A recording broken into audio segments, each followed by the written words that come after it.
creatives, it's Claire and happy Wednesday. And I'm just stopping in here today to share with you my reasons behind kind of only focusing this week's blog on the market leaders in terms of bookkeeping software.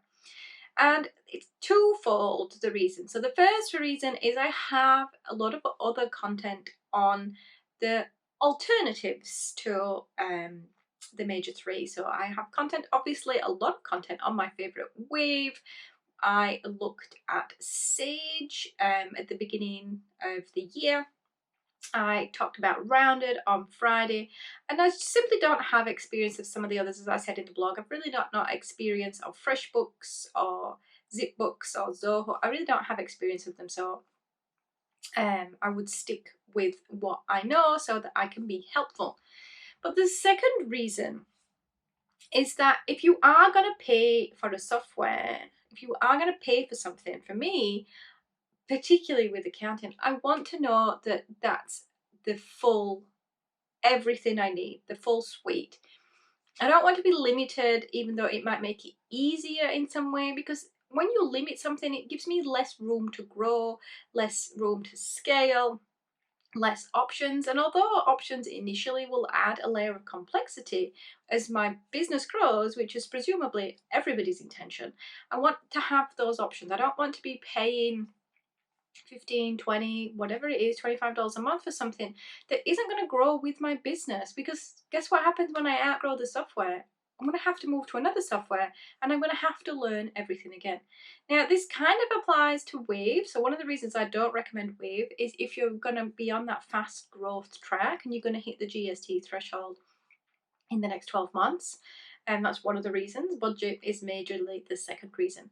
But the reason I stick with the Xero, QuickBooks and MYOB is because I know for a fact, with absolutely zero doubt, they are 100% compatible to Australian legislation. They're 100% compatible with what the ATO expect, that they link to the ATO's portal, that when it says they do STP, single touch payroll, that it will. There is no doubt whatsoever in my mind. They are fully compatible and compliant with what we need to be doing for Australians. That's why they're market leaders. They have the, support, the structure to be able to deal with changes. So when JobKeeper came out, the packages, they went out and they made changes to their software. You can run reports in Xero, in QuickBooks around JobKeeper eligibility. You can have JobKeeper set up in your payroll. I haven't used MYOB, so I'm not sure, but I'm presuming they do the same. They responded to those changes. Like, I didn't see anything change. I don't use any other payroll software, so I'm not sure if they changed. But I can't see that an American company that don't have a huge Australian user base would be making those changes.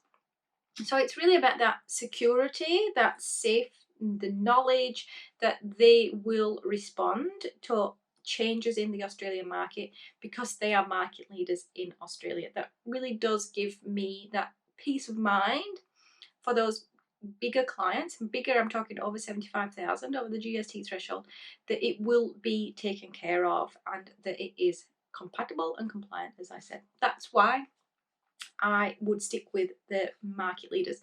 And it kind of goes against most of my ethos of supporting the underdog, but I'm not going to support the underdog at the expense of getting something wrong with the ATO.